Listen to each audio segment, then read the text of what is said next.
Hi everyone, Paul here from FamilyWheels.ca with another car review for your growing family, and welcome to the back seat of the new 10th generation Honda Accord. It's just too cold and blustery outside for me to be standing outside introducing this car to you this week, so much more comfortable back here, thanks very much. Now I know what you might be thinking, that we've already reviewed this vehicle back in the fall, and that's true. We were in the smaller 1.5 liter turbocharged power plant that you get in the more basic versions of this car. This time around, we're in the optional 2 liter turbocharged power plant just to compare the engines.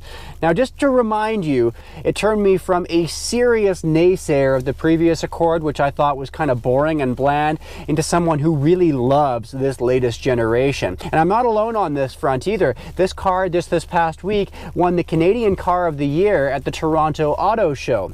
When we were in that 1.5 liter turbo, we loved the fact that we were getting pretty fantastic fuel economy, about 7.5 liters per 100 kilometers, despite driving around in some pretty sloppy, slurpy, snowy roads that week that we were driving it. But it also offers up surprising pep for what is a fairly small engine. It's the same 1.5 liter turbo that we're seeing in the Honda CR-V now, by the way. Honda really is going toward more turbocharged power plants because they like to find that balance between efficiency and performance. And this time around, we're going to see if this new 2 liter turbo lives up to that same kind of hype. Now, this is a bit of a divisive engine because a lot of people say that they're not happy with Honda going away from the traditional non-turbo V6 that we've seen in the Accord for years. So this week, we're going to look at what was behind that decision, whether it was the right move by Honda, and ultimately, out of the 2 engines that now are available in this car, which one we'd choose. So stick around. It's the Battle of the Accords this week here on Family Wheels.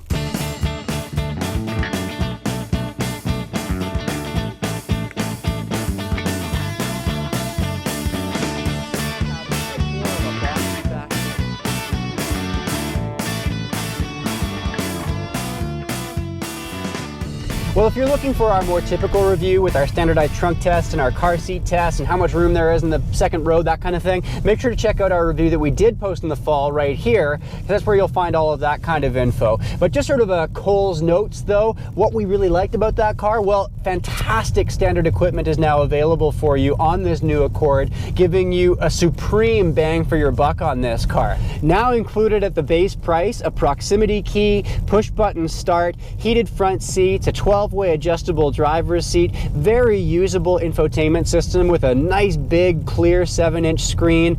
We also have Apple CarPlay and Android Auto as standard, which is so much better than the smartphone integration that we see in the new Toyota Camry that we were in a few weeks ago. And also standard for 2018, we have Honda Sensing on all Accords, which gives you adaptive cruise, lane keep assist, forward collision mitigation braking. This is a lot of car at a starting price of $26,500 up here in Canada.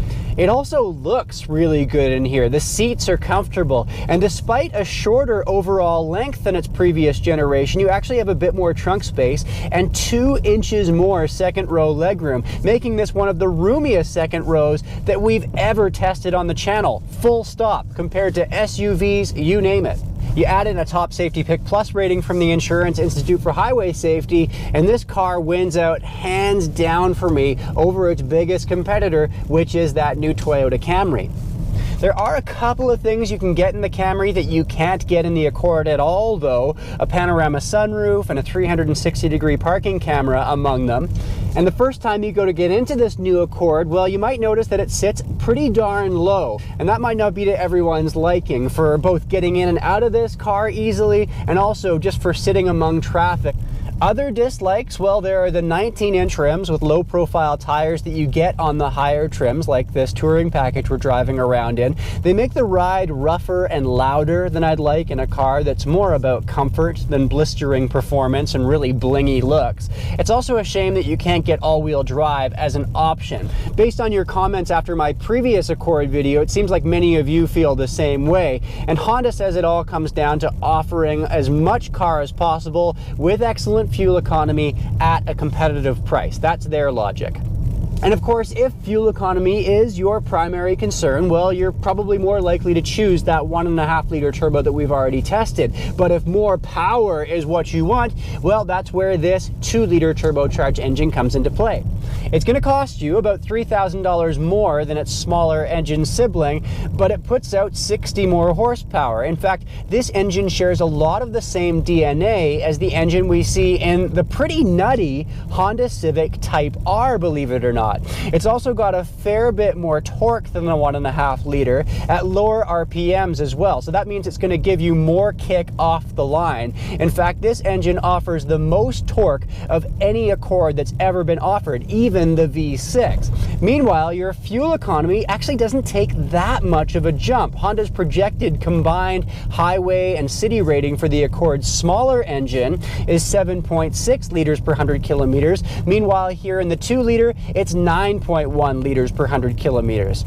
And given the jump in performance that you're getting, well, that seems like a pretty fair trade-off to me. But naysayers of this new turbo technology have made it quite clear that they preferred the old school 3.5 liter V6 in the outgoing Accord.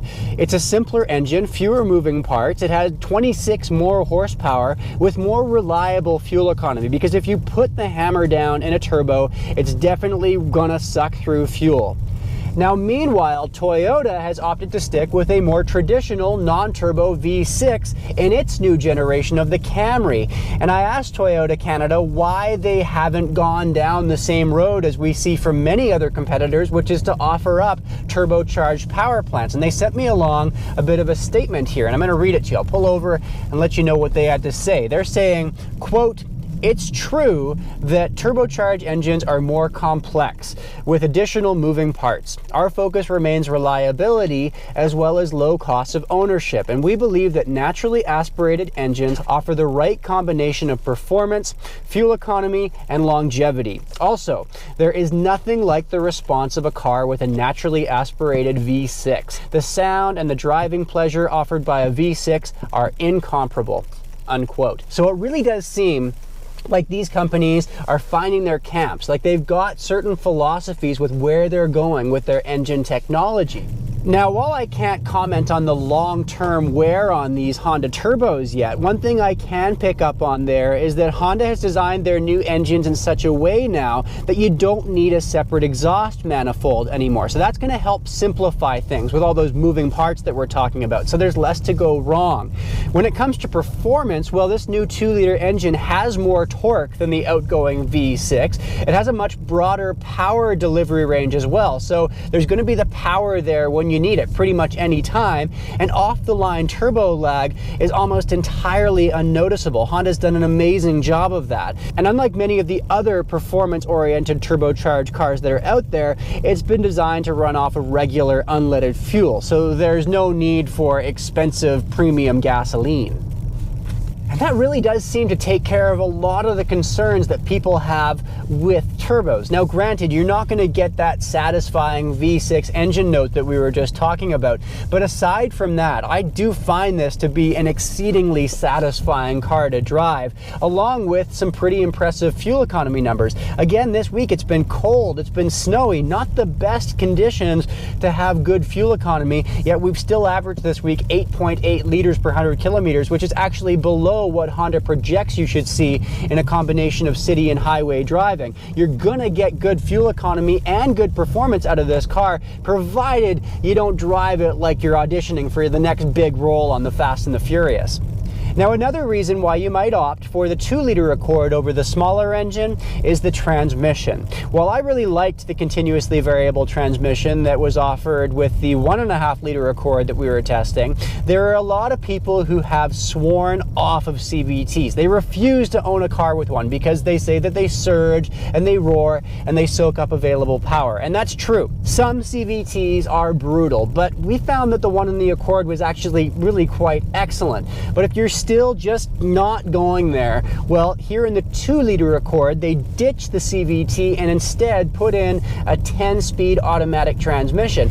It's the first time a 10-speed has ever been mated to a front-wheel drive car, and it is smooth as silk. One thing you might prefer with this 10-speed too is the low-profile push-button gear selector. It gives the center console a much cleaner look than the unusually tall and weird looking gear shifter in the Accord that we were driving in the fall, and you still have paddle shifters on the steering wheel when you want to have some fun. But if it were my money, the fact that you can still get this car in its latest generation with a 6-speed manual transmission is just music to my ears, because I think that both of these engines, the 1.5 liter and the 2 liter, would just jump off the page and really come to life with a stick shift at hand. And while that's certainly the way that I'd go, only 5% of Canadian buyers are actually opting for the standard transmission in the Accord since this 10th generation was launched. So it's going to be rare to see one of those out on the road, which makes it that much more special. And here's another stat to bat around in your head. According to Honda Canada, only 12% of Canadian buyers have opted for the larger 2-liter power plant. Seems like most people are in favor of the smaller, more fuel efficient and cheaper choice. So which way do you go? For me, because I do a fair bit of highway driving and I want that extra bit of power and I want some more juice just to, have some fun when you take this thing out onto a country road, I think I'd opt for the 2-liter, spend that extra bit of money, and my personal configuration would be the sport trim with the manual transmission. That's one sleeper cell of a driver's car, and at under $33,000 with some really impressive kit, you're also getting some excellent bang for your buck. If only, though, you could still get this car with that configuration in a wagon. Could you imagine? Now that would be a driver's car. Now, the next time I see you here on the channel, we're going to be in something a fair bit bigger. We're going off on a road trip in the new 2018 Ford Expedition. Make sure to tune into that a week from now. And until then, have a great week, and thanks for checking out Family Wheels.